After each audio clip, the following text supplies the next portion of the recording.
नमस्कार, जनता का आईना में आप सभी का फिर एक बार स्वागत है। मैं इस समय हैदराबाद के एक मैरिज हॉल में बैठा हूँ, जहाँ पर सुबह 6 बजे से लेकर 9:30 बजे तक चलते हुए यात्री 15 किलोमीटर का रास्ता पार करके यहाँ पहुँचे हैं और यहाँ पर वो आराम करने के लिए उनको व्यवस्था की गई है। आप पीछे देख सकते हैं, बेड लगा हुआ है और यात्री अभी आराम कर रहे हैं। नाश्ता उन्होंने किया और इसके बाद यहाँ पर भोजन होगा और वो आराम करके फिर शाम को वापस से यात्रा पर निकलेंगे। ये यात्रा तेलंगाना में 27 तारीख से, यानी कि दिवाली की छुट्टियों के बाद से ये यात्रा तेलंगाना में चल रही है और मैं दूसरे फेज में यहाँ पर तेलंगाना में लगातार इस यात्रा के साथ हूँ। इस यात्रा में रायचूर जो कर्नाटक का शहर है, उसके बाद कृष्णा नदी पार करके ये कृष्णा में पहुंची यात्रा और वहां से लगातार चलते हुए यहाँ पर हम हैदराबाद पहुंचे हैं। रास्ते में तेलंगाना में जब हम हाईवे के पर चल रहे थे तो दोनों तरफ कॉटन की खेती यानी रुई की खेती होती है, तो हमें रुई की बालियां हर तरफ दोनों तरफ दिखाई दी और उसमें ये रुई आई हुई थी और रुई को निकालने का काम चालू था। वहां पर ये देखा कि रुई निकालने का 100% काम सब महिलाएं कर रही हैं। हमने उनके पास जाकर बात करने की कोशिश की, लेकिन उन्हें हिंदी नहीं आती थी, मुझे तेलुगु नहीं आती थी, लेकिन फिर भी उसमें से एक बूढ़ी महिला थी जो थोड़ा बहुत बात करने लगी। तो उसने हमें बताया कि उन्हें 200 रुपया मजदूरी मिलती है। वे दूसरे के खेत में आकर काम करते हैं। उनका खेत बहुत ही छोटा है, वहाँ पर कुछ उत्पादन नहीं होता है और पूरे जवाबदारी खेतों में काम करने की उनकी है। हम तो खाली सुनते आए थे कि खेती में महिलाएं भी काम करती है, लेकिन जब देखा तो हमें पता चला कि किस तरह से कोई पुरुष खेत में नहीं था, सिर्फ महिलाएं ही काम कर रही थी। और उनकी समस्या पर हम अलग से वीडियो करेंगे, लेकिन हमें वहाँ पर जाकर फीलिंग हुई कि किस तरह से ये गरीब महिलाएं वहाँ पर रात दिन गर्मी में मेहनत कर रही थी। एक हमें देखने को मिला रास्ते में हम चलते हुए, और भी बहुत सारे जैसे कि बहुत सारी महिलाएं यात्रा के साइड में खड़ी थी जो बंजारा थी और यात्रा में भी चल रही थी। तो बंजारा महिलाएं जो बंजारा घुमंतु जाति में आती हैं और यहाँ पर तेलंगाना में उन्हें एसटी का दर्जा मिला हुआ है, लेकिन दूसरे राज्यों में उन्हें एसटी का दर्जा नहीं मिला है। महाराष्ट्र में वो ओबीसी में ही आती है।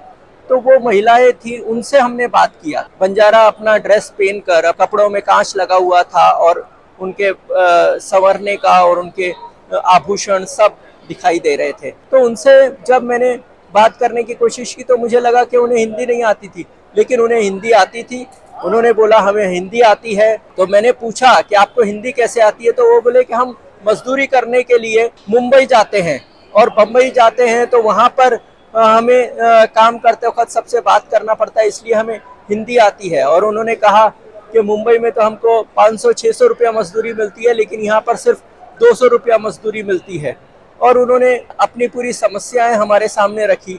उसके बारे में भी हमने एक अलग से वीडियो बनाया, आप वो देख सकते हैं। तो ये बंजारा समाज भी पूरे देश में है और खास करके तेलंगाना में भी बड़े पैमाने पर है और वो पूरे देश में जाकर अलग अलग जगह पर मजदूरी करते हैं, सस्ती मजदूरी करते हैं और बहुत मेहनती औरतें होती हैं। उन्हें कॉन्ट्रैक्ट पर बिल्डर के पास लेके जाया जाता है, छोटे छोटे कॉन्ट्रैक्टर के पास लेके जाते हैं और उनका शोषण होता है। फिर हमने यहाँ पर जो देखा है कि बहुत सारे कांग्रेस कार्यकर्ताओं से हमने बात की। तो हमने एक कार्यकर्ता से बात की तो हमारा मन छू लिया। उसने कहा कि हम कांग्रेस को मानते हैं, हम इंदिरा गांधी को मानते हैं, उनके त्याग को मानते हैं और उसकी वजह से मेरी एक गाड़ी है जो मैं भाड़े पर लगाता हूँ, अलग अलग किराए पे लगाता हूँ, लेकिन मैंने अपनी पूरी गाड़ी जो है 15 दिन से इस यात्रा की तैयारी और इस यात्रा में लगा दी है। उन्होंने ये भी कहा कि मैं अपने गांव से, वो यूथ कांग्रेस में है उन्होंने कहा, और अपने गांव से मैं युवाओं को लेकर आता हूँ, रोज यात्रा में वो चलते हैं और सिर्फ हमें डीजल का खर्चा मिलता है। अगर वो नहीं भी मिला तो भी हमारा समर्पण है और हम कांग्रेस के लिए और गांधी परिवार के लिए काम करते रहेंगे। तो ये भी कैसे डेडिकेशन से काम कर रहे हैं कार्यकर्ता, वो देखने को मिला। नया उत्साह कांग्रेस के कार्यकर्ताओं में, सभी कार्यकर्ता काम पर लगे हुए हैं। जैसे जैसे हम आगे बढ़ते हैं अलग अलग विधानसभा कॉन्स्टिट्यूंसी आती है, अलग अलग नेताओं की तस्वीर, उनके बैनर, उनके कार्यकर्ता, उनके अलग अलग टी शर्ट, ये सब दिखाई देते हैं। और जहां पर जैसे हम यहाँ रुके हैं, आसपास कहीं ना कहीं कांग्रेस के कार्यकर्ता जो आम गांव से आए हैं, उनके रहने की और उनके खाने की व्यवस्था, तो हर नेता अपने कार्यकर्ताओं की व्यवस्था करता है, खाने का उनका इंतजाम करता है, उनको लाने ले जाने की व्यवस्था करता है ताकि यात्रा को सफल बनाया जा सके। ये भी एक तरह से पूरे कांग्रेस इस अभियान में लगी हुई है और जनता का समर्थन से ज्यादा कांग्रेसी जो है, वो कांग्रेस के कार्यकर्ता, आम कार्यकर्ता, उसमें एक उत्साह और एक नया जोश और उमंग दिखाई देता है। फिर अगर आप यात्रा में देखेंगे तो बहुत सारे यात्री हैं, तो आपको दिखाई देगा कि अलग अलग यात्री पूरे देश से 127 तो भारत यात्री हैं, भारत के हर राज्य से आते हैं। एक कार्यकर्ता से मैं मिला, वो तमिलनाडु से चलता हुआ आ रहा है। वो कह रहा है कि वो कांग्रेस का कार्यकर्ता है और वो उसके पास जूते के लिए भी पैसा नहीं है, वो चप्पल स्लीपर पहनकर चल रहा है, लेकिन वो कहता है कि हम राहुल गांधी की वजह से आए हैं, राहुल गांधी आगे बढ़ना चाहिए क्योंकि उनकी फैमिली ने सेक्रीफाइस किया है, तो वो प्रधानमंत्री बनना चाहिए, इसके लिए मैं इस यात्रा में आया हूँ। तो ऐसे बहुत सारे उदाहरण, जिनका कांग्रेस से संबंध नहीं है, ऐसे भी बहुत सारे लोग आ रहे हैं, इस यात्रा में जुड़ रहे हैं, देश के अलग अलग भागों में आ रहे हैं। सुबह 4 बजे उठते हैं, वो तैयार होते हैं, तैयार होने के बाद वो उनको नाश्ता मिले नहीं मिले, वो 6 बजे से यात्रा शुरू हो जाती है और पूरी यात्रा में वो चलते रहते हैं। मैं तो यहाँ आके बैठा हूँ, मुझे अंदर आने का एंट्री पास मिला है, कई लोगों को तो पास भी नहीं मिलता है, वो आसपास कहीं पे भी रहते हैं, आराम करने के लिए उनको जगह नहीं होती है, लेकिन उनको लगता है कि ये यात्रा जो है एक नया उत्साह, नया उमंग पैदा करने वाली है और देश में जो आज सरकार है उस नफरत फैलाने वाली, उससे लोगों में शांति फैलाने का काम ये यात्रा करेगी। इस यात्रा में और जो भी चीजें देखें कि यहाँ के जो लोकल गांव के लोग और भी लोग जो चल रहे हैं, बहुत सारी भीड़ के अंदर वो चलते रहते हैं और मैं रास्ते में चलता रहता हूँ तो मुझे बहुत सारे